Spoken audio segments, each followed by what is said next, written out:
Hi guys, good day. Panibagong araw, panibagong tutorial na naman tayo. Para sa ating dagdag kaalaman, no? Para sa ating mga personal computers, para sa ating mga Pisonet businesses, kung may mga Pisonet businesses kayo diyan. At tsaka na rin dagdag IT skills, no? Para na rin maging aware tayo no, sa mga technology na ginagamit ngayon so far.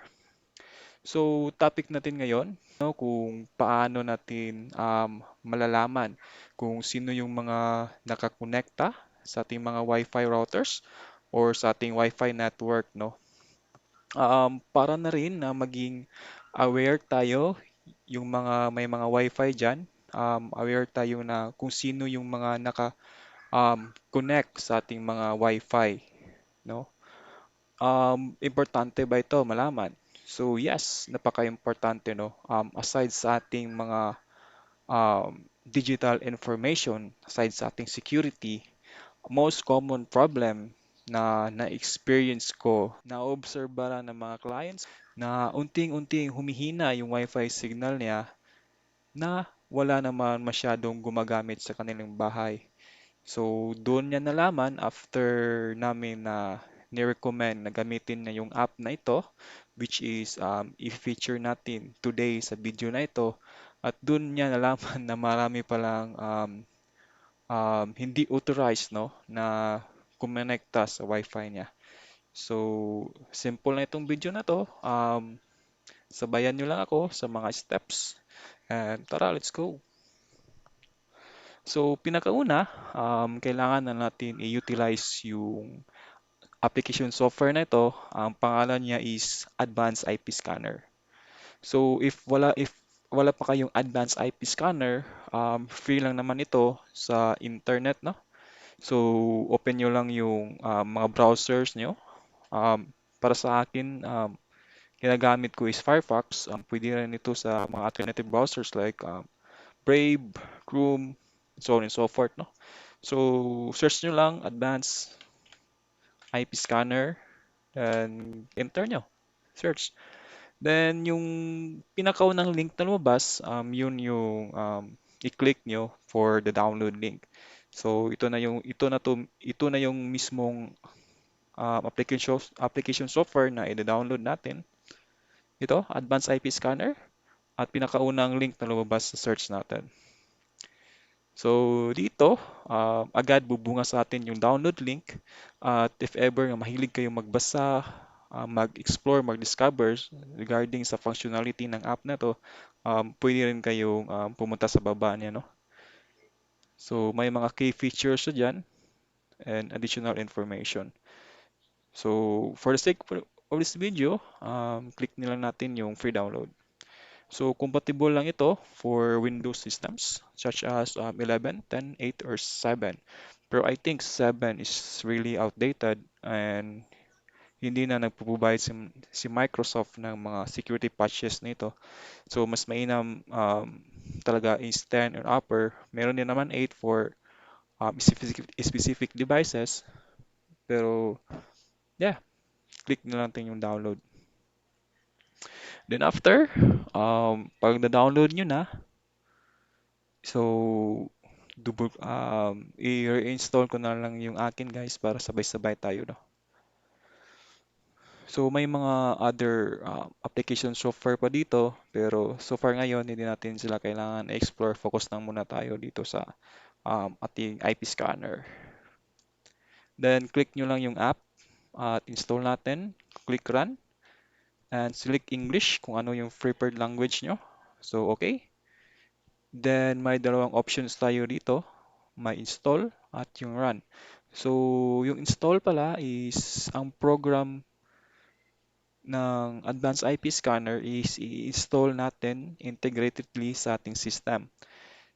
Otherwise, ang run naman is mag-run lang siya as portable version. Simple means that it is plug and play, so no need install. Kayong bahala kung anong prefer nyo sa dalawang options na yan. Pero in my case, I will install this program sa aking system and leave ko lang yung advanced setting as blank and click next. Then, dito yung end user license agreement. So, mas mabuti na basahin nyo ito ng maigi kasi para na din tayo aware sa mga agreement natin, no, both parties. So, then click I accept the agreement. So far naman, wala namang itong red flag, red flags tong app na to kasi mostly recommended din siya ng mga IT experts, no? Ng mga companies and so on and so forth. So, feel confident to use this app freely. So, then click install. So, sa akin may naka-install na ako um, recently ng Advanced IP Scanner. So, i-reinstall ko lang na. Then sa inyo, no need install na kasi kung wala pa kayong itong app, um, didiretso lang siya dito, which is yung RAD Advanced IP Scanner. Then click nyo lang yung finish. Then dito, ito na yung ano niya, yung overview if ever mag-scan tayo ng IP addresses, no? Or mag-scan tayo kung sino yung mga nakukonekta sa ating network or Wi-Fi. So, dito, kunting tips lang, no? So mostly yung IP address na ito is pinoprovide if ever directly kayo nakakonect sa mga PLDT modems, no? So given na itong 1.1, so if ever hindi 1.1 ang sa inyo, for example 2, 3, or 2.1, 3.1, 4.1, so on and so forth, kindly follow through mo lang, no, para malaman yung address space natin. So sa inyong keyboard, press nyo lang yung Windows tsaka RK simultaneously, no? Then type CMD or short for command. Then dito, type nyo lang IP config. Then click nyo lang ng enter. Then if ever na naka-Wi-Fi kayo, mag-prepare kayo sa wireless LAN adapter. And if ever naka-wired kayong LAN, prefer kayo sa Ethernet adapter mismo nyo, no? Yung mga Ethernet ports. So, in my case, ginagamit ko ngayon is Wi-Fi. So, tignan mo lang yung default gateway nyo at dun mo na malalaman kung ano yung net space nyo, no? So, in my case, PLDT yung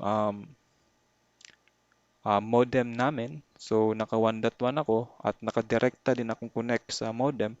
So, automatic na 1.1 at saka yung maximum IP address na binibigay ng PLDT modem is up to 254, no? So, given na itong up to 254. So, if ever ang inyong default gateway is naka 3.1, naka 4.1, or 5.1, so on and so forth, lagay nyo lang dito. For example, i-copy nyo lang in simple means. So if ever 3.1 dito, 3.1 din dito, no? So given na yung 254. So if ever 3.1, so 192.168, the 3.1 space dash space up to 254. So ganyan lang. So scan na natin, no?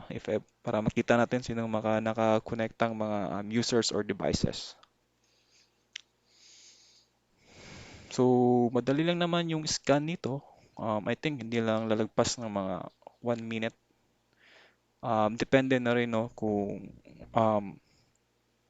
anong kapasidad ng network nyo if ever malaki yung network nyo or nasa company kayo na maraming mga network or mga network addresses.